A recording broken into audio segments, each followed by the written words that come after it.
Drop your body. Shawty. DJ Slugo exclusive. Yeah. Drop your body. Shawty. Drop your body. Shawty. Hey yo, DJ Slugo. Bounce to this. Bounce to this. Our next guest is in the building, DJ Slugo. What's happening with you, bro? What's good? What's good? Nothing much, man. For the people out there, tell us a little something about yourself. DJ, producer, father, son, and just Chicago native, man. Been here all my life, you know. Born and bred here, so that's basically me in a nutshell. King of Ghetto House. That's what's up. So what are some of the things that you love about the art of DJ? The people, being able to spin records and then watch the crowd reaction to certain records you spin, you know, and being able to be a risk taker behind that booth, trying records on people like, wow, you know. Some of the records surprise me that they like, but it'd be like, that's kind of I want to jump right in on you, okay. Because just the way like everything is so like quickly manufactured now. To you, what makes a good DJ? One that controls the crowd and doesn't let the crowd controls them. Period. You know, the DJ game has changed where DJs don't take risks with records no more. No, I've never been like that. Even if I clear the floor, if it's a record I like, I'm gonna try it. If you clear the floor, then I just come behind it with a hit. You'll be back. Absolutely, but, absolutely. That's where it's at everybody top 40 now. You know, so you know, I mean, you got to be a good DJ because if you got a DJ that's before you that's just as good as you, he might play all the top 40s then where you at with it. Absolutely. You know, so that's why you hear 4 or 5 records that say played constantly in a club because the DJs don't have range. This is true. This is true. I've been in the club where it's 3 different DJs and they all play the same 20 records. Yeah. Different rotation. Yeah. So, well, a lot of people be saying juke music. Juke is a concept. It was a phrase. It's not the music. It's actually ghetto house music, either techno, Baltimore club. You know, each one of those. Juke is what we used to describe when we used to describe the parties. People like, man, what's up with the party, man? You know, it's juking. Yeah. You know, so people start calling it juke music. I mean, we just accepted it. You know, whatever you want to call it, just as long as you play it. But it was the history of the word too. You know, I mean, like the whole juke joint thing. Well, like, it came from Gant Man and that boy how fit Puncho. Me and Dion used to do like bang on our records, and they didn't want to do it. The younger generation, as they were coming, they didn't want to do it, so they came up with let's juke, and they started saying that, so people started calling it juke music. We just rolled with it, like, whatever you want to call it, that's fine. I remember the tapes when I was down in school, like they used to, man, Red Solo cupping in the student apartments, playing them ghetto house tapes, man. Yeah. You know, and everything that, hey, and the party was juking every Thursday, Friday, and Saturday. Yes, it ain't really went nowhere. It's just like, really, it's just a hometown. Like, what kind of throws me off sometimes is that we made the music for the crib, and the crib is not as receptive to it as everywhere. It's like I travel a lot, and everybody, when we play this music, these people lose their mind of all race, creeds, and colors. Absolutely. And then when you at home, they be like, You don't even hear it. No, but look, I remember being at Illinois State and being at the Teak House. Now, I don't know if y'all familiar with Tau Kappa Epsilon fraternity. They're white. They're white boys. Exactly. You know what? We in there doing shots of Jack Daniels and let me bang. I'm in a house full of white people. You know, full of them. Yeah. And it set the party up. Yeah. When I travel, I think it may be 2 or 3 African Americans in the crowd when I go play, and I play no hip hop when I go out. That's crazy, man. It's like people be shocked at some of these parties. We starting to videotape a lot because I'm gonna do they've convinced me to do a documentary, so I'm gonna do it. And we've been videotaping a lot of stuff, and people would be surprised at how the Caucasian people gravitate to this music, you know. But I get mad because, like, you know, like to me, and I'm always preaching that, like, Chicago needs to embrace house and ghetto house the way that New York embraces hip hop, because it started here. Yeah. That's ours. You know what I mean? That's what we're known for. That's our baby. It was grown here, you know, it was nurtured here, and then it spread out. You know what I mean? And it makes me mad, like when I hear younger cats be like, "Man, I hate that shit." It's like, what do you mean? Well, then you hate yourself and you hate your city. Exactly. You know what I mean? If you hate that, then you really hate your city. Because if you're embracing hip hop like that, and I love hip hop, but if you're embracing hip hop, then you embracing New York and you're not embracing Chicago. Exactly. So tell us, how did you get started being a DJ, and do you remember your first gig?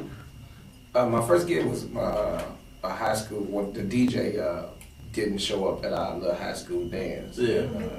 My friends was like, he got equipment. I'm telling you, he be practicing in the house. He put you out there. Yeah, I look like, I can go get my stuff. You know, so that was my first break. But my cousin, you know, I got a cousin named Gino who was like a neighborhood DJ, but real popular. He came up with Mike Dunn and Farley and all them. I grew up under those guys. Mm-hmm. So they were like local celebrities. Mm-hmm. And I used to see that and be like, man, how they got all these people chasing them and they making this money and from spinning records. You know what I'm saying? Remember Farley's purple Corvette? Yeah. And these guys started going overseas and stuff like that. And they used to bring me into parties, but like through the back door and stuff. I just want to see it. And I was like, I want to see the crowd. Bring me in. So my cousin started teaching me how to DJ. And I remember one day they wouldn't let me they wouldn't let me DJ at this big picnic that they had. And this is what started me to, I learned my first lesson to get your own equipment. Mm-hmm. They wouldn't let me get on, and I was like, man, I know how to spin, like this big old crowd, I want to be in the crowd, let me show them how to get out. Right. They was like, yeah, when you get your own equipment, then you can throw your own parts. And from that day forward, it was like, that was it. I was like, let me get my own equipment, and so I started, DJing parties, I DJ for a cause, every time I make money, it's for a cause, so even when I hustle for a cause. Indeed. Buy my equipment, I quit. Go back and get hustle for this. Okay, I got it now. I quit. You can't stay in it. You got in and out, man. In and out. You got to hustle for a cause. So that's basically how I got started. So tell us about the Respect My Grind Volume 7. Well, I'm gonna tell you about the Respect My Grind series. Okay. I had came up with an idea where I wanted to bring Chicago artists together that would normally not get together. So. I would always tell people that, if you don't do nothing else, just respect that person's grind. Mm-hmm. So I just, came up with the RMG title. It's basically, I try to reach out to the north side, east side, west side, all the different artists who got the hot songs I feel that's over there, reach out to them and bring them all forcibly together on one project. So even if I got a John Blue on there, and people out west don't like John Blue, mm-hmm. They do, but if they don't, I got somebody else on there that they do deal with. So, it's like I almost get you to push your song, but you're pushing Jay Davis' song at the same time, even though you don't get along with them. Right. You might not Jay Davis, John Blue, they both. Same thing. That was the idea of the whole project. And I won't bring these projects out, like I'm real touchy about the look. I won't do it without flyers, I won't do it without posters. It's like it gotta have almost the industry feel to it. Absolutely. And if I can't do that, then I won't do it. So it's like, even if I gotta postpone the project until I get everything that I need to go gotta be right. then I'm not gonna do it. So that's the whole concept of the Respect My Grind. It's like respect my grind, but respect the grind of everybody that's in the city. Try to bring them all together at one time. That's what's up. How do you feel about the current state of hip hop in Chicago? I would never. I love my city. It's that I really appreciate the young cats because they're kicking the doors down right now. Even though they're young, they kids, and people got to realize that these guys are 16, 17, Absolutely. 19. What do you expect them to do? They What do you kids. expect them to talk about? Yeah, it's like Wednesday I went to sleep, and Thursday I wake up, I'm a millionaire. Right. Look at my watch. And I'm 16. You know what I mean? Right. I'm 16. Yeah. I'm finna spend like crazy. It's like YOLO for real. Like, absolutely. You only live once. I might not make it to 20. Anything can happen. I was explaining to a cat yesterday who's 22. It was like, I don't get Nas's album. I said, and you shouldn't. Nas is a 39-year-old man who's been divorced and who lives life. Now me, somebody who's 30 plus, absolutely, I get it because I've lived a little more life. Like, so you're gonna have to, so I understand why you like Lil B, the bass guy, and all these guys, like, who not for me, because when I hear them, I'm like, what the hell? No, I'm cool. You know what I'm saying? But like, it's more substance than that. So I'm like, there's nothing wrong with you not getting it. It's not for you. It's funny you mentioned Nas. I was just on a conference call yesterday, Def Jam conference call, and Nas made a real key statement on the conference call. And he was like, they asked him, did he have any last words? And he was like, yeah, well, you know, when you're on the street or you're walking around your partners and you see people looking down and everything, I want you to look them straight in the face and tell them life is good. And he kept saying it, like all the way at the end of the call, he kept saying, life is good. If you woke up this morning and you know, he was like, I don't know what your God is, and I'm not going to tell you what your God is, but I have my God, you have your higher being, but life is good, because somebody didn't wake up. Right, somebody didn't wake up. He kept saying that, and it better than my head when you just mentioned Nas. I was like, wow, life is good. No, it really is, man. Like, cause especially coming from the things that a lot of us come from, yes, sir. And a lot of us ain't here, yes, sir. You know, due to those circumstances, yes, you gotta be thankful every day, man. Life is good. Yeah, absolutely. It is. Amen to that. Hey, I want to ask you a question. Yes. Who, as far as, who do you think is your top 5 house DJs of all time in the city? First and foremost, Ron Hardy. Okay. Then I would go with Frankie Knuckles. Okay. Steve Hurley. Absolutely. I'm going with the Chicago people. Right. That's what I'm saying, Chicago. Mike Dunn. Okay. And Terry Hunter. I've seen Terry. No Farley in your top 5? Well, Farley, he can't be in my top 5 because the people I mentioned, I've watched them play crowds of 10,000 and mesmerize the crowds. I've seen Farley do it, but it's always been other people involved in the part. These people I just mentioned will take crowds by themselves. These are headliners. Oh yeah, and I'm familiar with that. I mean, and Farley's my, that's my buddy. That's my, we got a mixtape we working on called King to a King. Mm-hmm. So, he understands why he's not my top 5. I mean, if he don't. Yeah, I mean, it's like I always say, opinions are person specific and preference based. Like nobody can get mad at an opinion. If you do, then there's something wrong with you. No, I was just asking because I was curious. I was curious to know. Like I grew up on before hip hop. For me, like I fell in love with hip hop probably around '93. Before that, it was all house music. Yeah, it was all house music. Everybody was all house music. Like I remember being a kid, I couldn't wait till like the Hot Mix 5 on WBMX came on. Now like I'm a house head. You know what I mean? Like I'm like, and most people looking at me would know that. It's funny, but I'm a house head. So because I was just telling one of my buddies, about even with the hip hop thing. I told him, me and Dion worked on these mixtapes back in the day. It's called Sox Park Mob. I remember like those. These was the original gangster mixtapes for Chicago. Yeah. And this is before hip hop even broke here. Yeah. This is before the gangster grills. Yeah. This is when we were wearing the Izod shirts with the jeans flipped up at the bottom and the penny loafers with the quarters in. This was everything. I remember the Sox Park Mob. So we kind of shied away from the house music a little bit. What Steve Hurley was playing, and we started getting into the hip. We were going to the we were street cats. We were going to the NWA and Ice-T's. That it fit where we was living.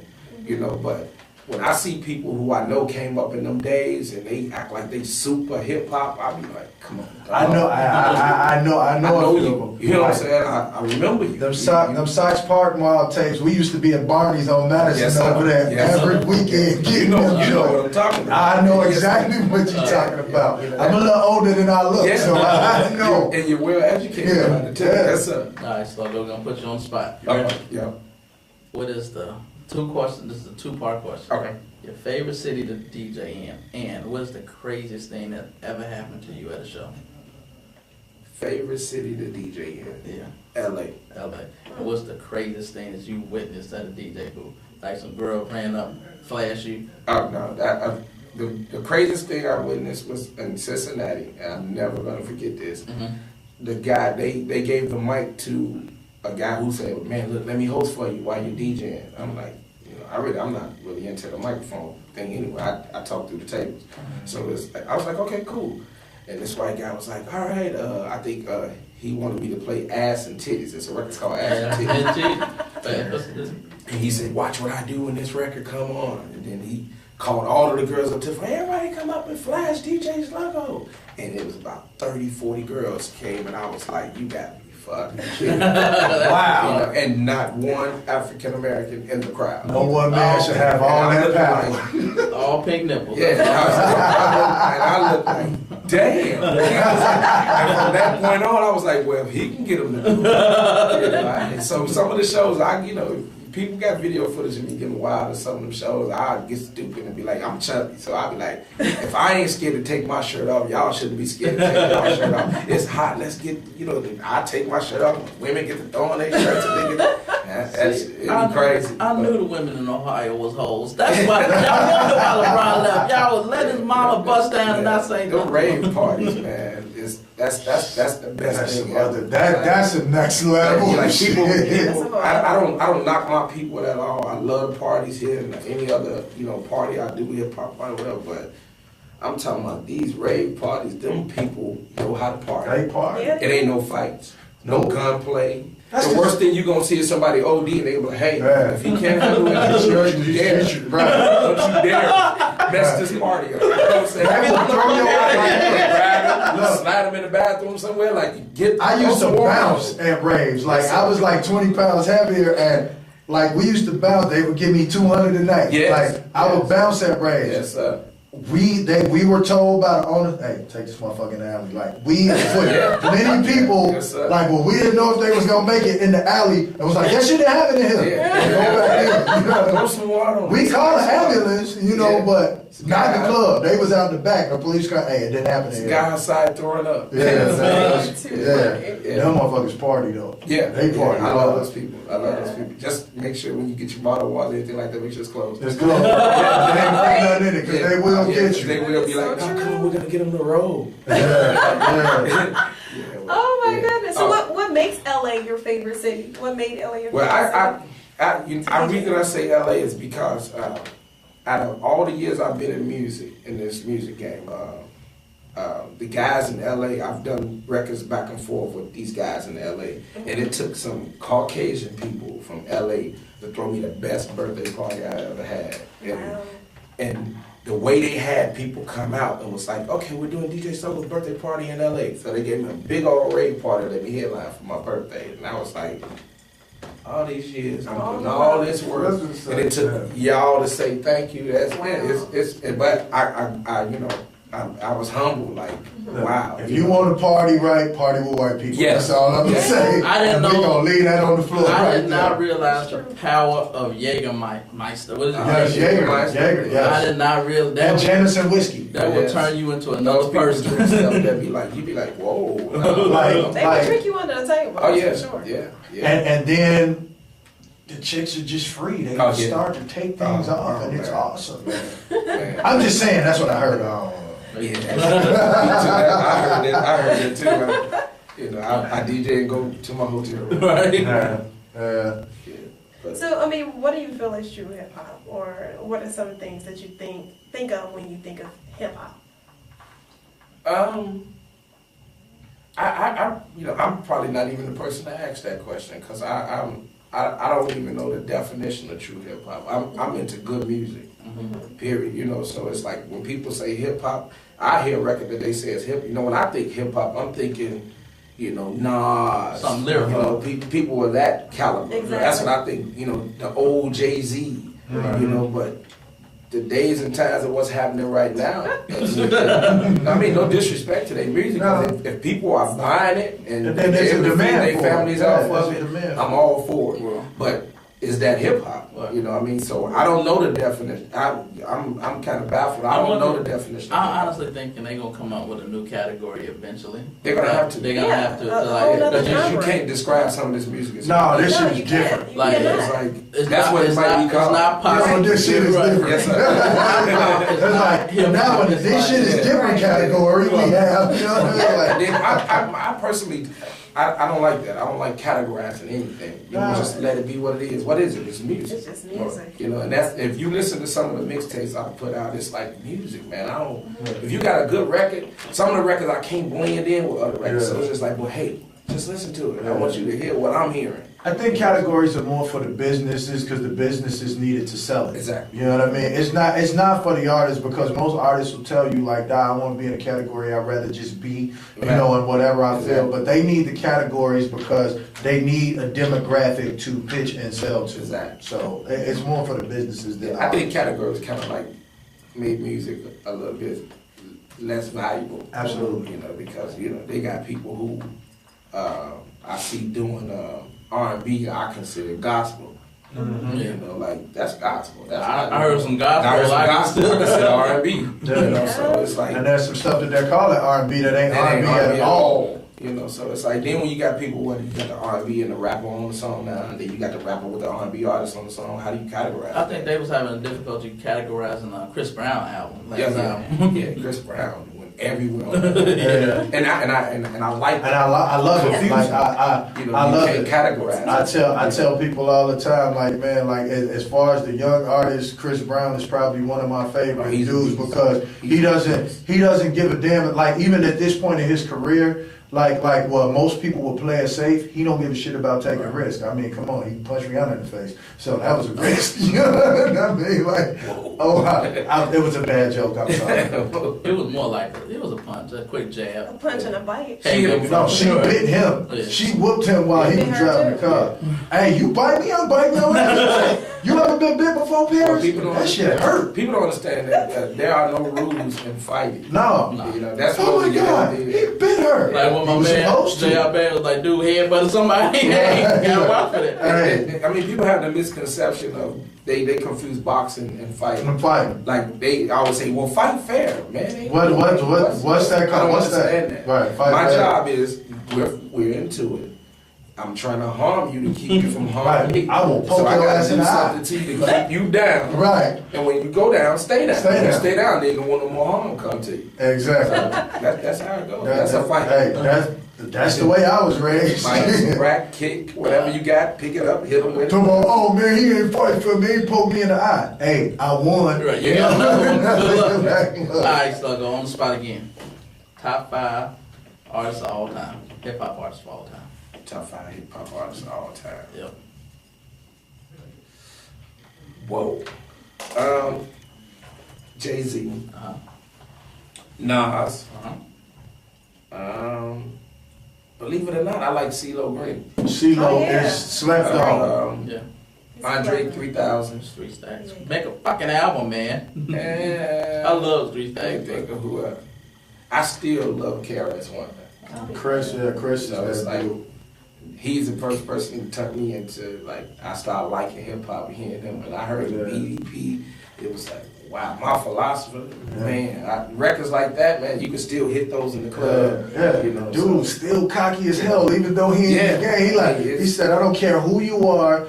You can be the top 5 rappers today. I have a verse that will destroy your career. Yeah. This is what he said. This was recently. Yeah, he said. He said right after that Nelly thing. That boy rough. Yeah. Like, and ain't nobody gonna run up on him. Nah, like, they don't want it. If you're smart in your career and your people, you got good people. You don't need that issue. Yeah, you know, I wouldn't run up on him. They don't want it. No artist should run up on him. They don't want KRS-One, but he's my favorite of all time. You know. Yeah, that's fair. I definitely could rock with that. So, Slugo, what is some advice that you would give an aspiring DJs? Learn the business. Period. Like, we run into that problem in the studio all the time. Like, they don't understand the business of music. You know, people got to understand music, business, and music have nothing to do with each other. Period. Let everybody do their job. Stop trying to be the lawyer, your own publicist, you know what I'm saying, your own manager. These people who went to school or read books and they're more knowledgeable than you are on these particular subjects. And if you have to pay. You got to pay to play. You in a game. This is a rap game. This is the house music game. You know, if you in the game, you pick the best players in the game to win the game. And a lot of people don't do that. They get out there. You can't get out there and there's 5 people on the other side of the court. You get out there like I got them all. Look, No, sir. It's not going to happen. Look, you either learn now or learn when it's too late.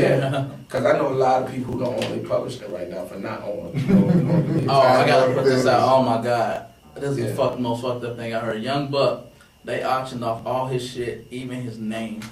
Yeah. His trade. Oh yeah, dude, when you sign to a label that like, if you don't see, that's the first thing. Prince is a prime example. Yeah. You took Prince's name. They took Prince's name. You signed it, Prince went from a name to a symbol. in that contract that says, you know, the company, it says so and so herein after, you know, however they word it, referred to as company on all likeness and namesake of, you know, of like, say for me, for instance, when I did one deal of Jerome Hollins, herein referred to as artist. Right. Yeah. And first thing I was like, oh, no the fuck you won't. Yeah. I told my lawyer, I was like, they gotta come out. Yeah. But most people don't think, they don't know that. Like, They I will mean, retain your name. Yeah, When and- you leave everything you made in this house. right. Wow. That's how they operate. You When know? I left Universal, I left Yeah. with everything I own Yeah. except the $60,000 they still owe me, but they wasn't gonna give it to me anyway. Yeah. And I didn't have the money to fight them, so. Yeah.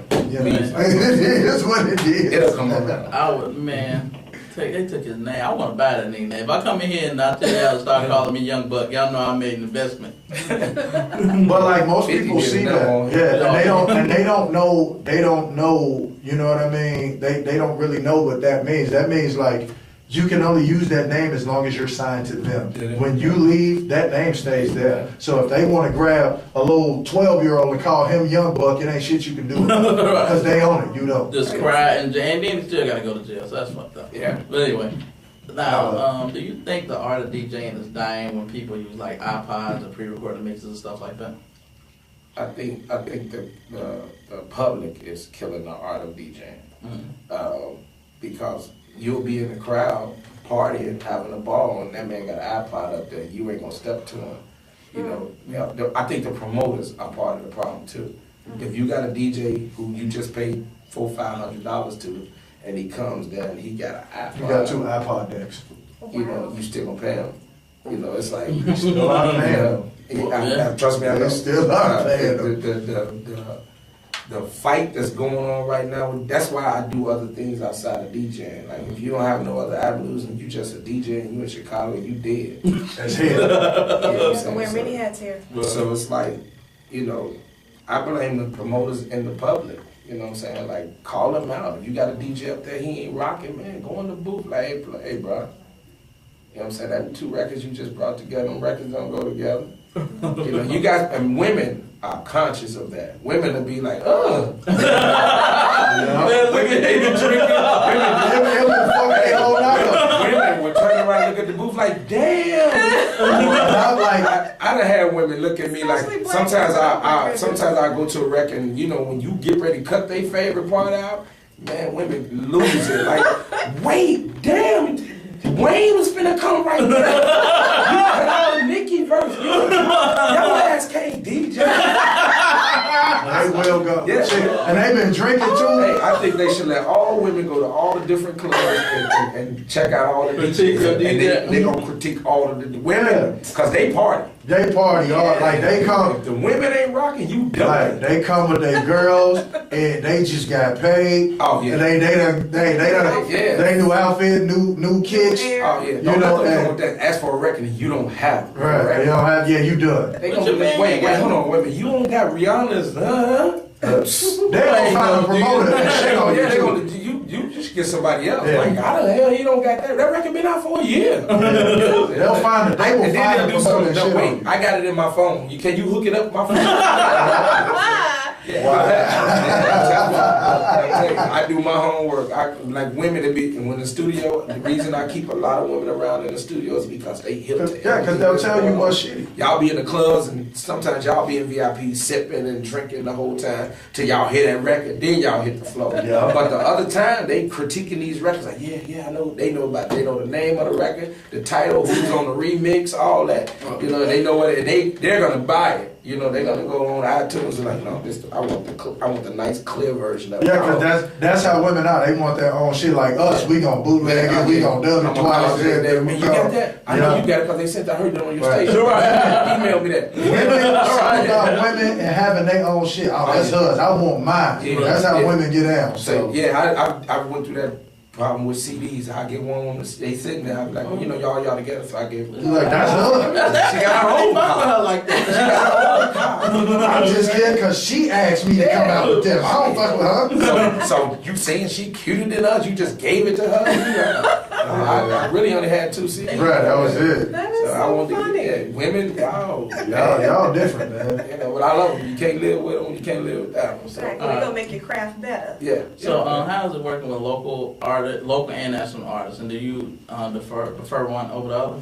I prefer local artists. I prefer the ones that's grinding. You know, those are that's trying to get to the top. You know, those at the top, you there already. You know, like I'm into them with the LEPs and the Twisters and people like that, the Chief Keefs and Louis. Them all these is my buddies. I feel like they there already. If you can go spend 60, 200, 300K, you cool. I want that guy that's in that corner standing out there throwing bricks at the penitentiary. You know, trying to get this music out there. Let me help him give him that push. You know what I'm saying? Those are the guys you go for, and those are the guys that some of them. Those are the guys that remember. You know what I'm saying? And you know they out there struggling. I'd rather take you in, bring you in. You know, like at the show, even at the I heard y'all mention the Midwest Rappers Ball. We gave away like 10 hours, 20 hours of studio time. You know, we raffled it off. That's what's up. It's crazy. We gave away 20 hours and maybe 5 people actually took the advantage of the studio time. Wow. Yeah. About 5 people took advantage of it. For me, I'm like, personally, I don't care. Right. For those that did, you know, I videotaped them in the studio, had them hold up the thing, you know, so people can see like that's real. You know what I mean? It's like I have a facility. That's how I be. Look, you know, my studio is like a toy for me.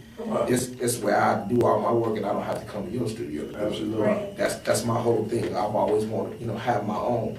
But if I got open hours, you know, I share it with people. Like, you know, like, hey, well, come over here, do that, and work it over here, you know. But some people are it's just some real ungrateful people in the city, bro. Yeah. A lot. Yeah. A lot. Like some real, and they want you to do everything for them. What you do for them, they're never gonna be happy. Yeah. Like, you know, this is all this shit for free. You know that, right? You know it costs money every time I hit this light switch, right? I don't understand that. I tell people in the studio all the time, y'all know when the first of the month come around, they ain't finna look for y'all, right? And then one of y'all on the lease, and don't go on down one of y'all credit or none of that. Right. So it's like, let's get some work done. It's just different when you understand, like, even for me, like, taking my bumps and bruises, being through 2 deals really young, you know, and it was one of those things. By the time I got into my 2nd deal, I knew the business well because I took so many bumps and bruises, and you know, I try to share that info with a lot of the younger guys. They don't want to hear it though. They think it's like, I'm telling you, like, and then they turn back around and look at you like, man, you was right. I tried to tell you before you went through it, bro. You know, so. You try to tell people about your experience. Like I got like 25 plus in this game, and I tell guys like all the time. It's basically I give it to them in their description. If I tell you don't go around the corner, because the last time I went around that corner, they shot me. Right.